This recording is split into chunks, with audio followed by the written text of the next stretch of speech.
there's a lot going on the trade front. There's a deal that has come through with the EU and the United States. Of course, we're waiting on the talks between China and the United States today over in Sweden. But there is optimism in the market. How it's playing out, it's very, very mixed. What do you think is moving the markets today?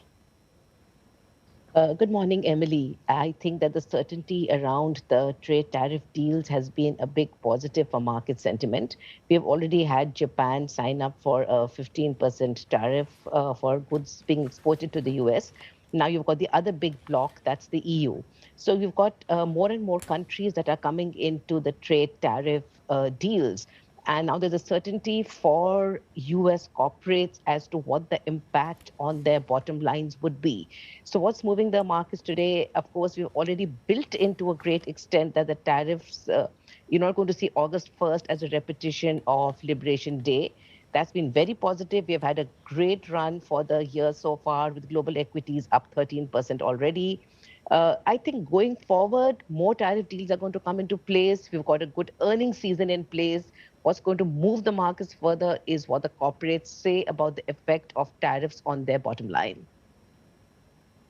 Now, also this week is the Federal Reserve. We're expecting some decisions, and of course, there's going to be a lot of verbiage that comes with it. What are you looking to for midweek and the FOMC? What we expect from the FOMC is that they will keep rates on hold. We do have two of the FOMC members who have been talking that they would like to have a rate cut, both, including Governor Waller. When we look at what Chair Powell thinks, he is looking for more data. He's looking for more CPI reports. The PCE report comes out after July 30th, after the Fed meeting. We've got critical data coming out after the Fed meeting. The impact of tariffs on inflation, we have seen the latest CPI reading, core CPI up 0.2% month on month. So that's very much in line, but we are looking at a core CPI in the range of 3%. We are factoring in two cuts this year, with September being the first. Again, data is important. I don't think that the pressure from President Trump is going to be the governing factor in the Fed lowering rates at this point. Yeah, we did see that meeting and President Trump's visit to the Fed last week. That was watched very, very closely for all that was going on there. Speaking of President Trump, the FT is reporting that Donald Trump is freezing export controls to secure a trade deal with China. This, as we know, the two sides will be meeting. Of course, the trade delegations, He Lifeng on the Chinese side.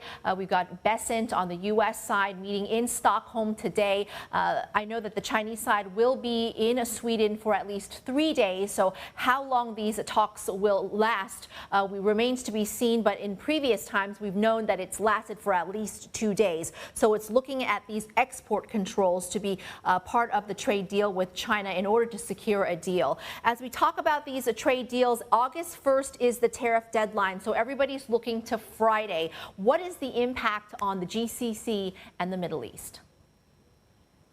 When we are looking at the GCC, exports to the US are a very small part of total exports. For the UAE, it's around 2%. For KSA, it's a little higher at about 5%. For the UAE, aluminum is important. We currently have 25% or so tariff rate. But it's not a very big mover for the UAE because, as I said, the US is not a large part. Again, for the UAE, when we look at inflation, we look at goods imported. It's not going to be a big game changer. The biggest component of inflation so far has been housing. So in terms of economic growth, we don't see an impact on tariffs.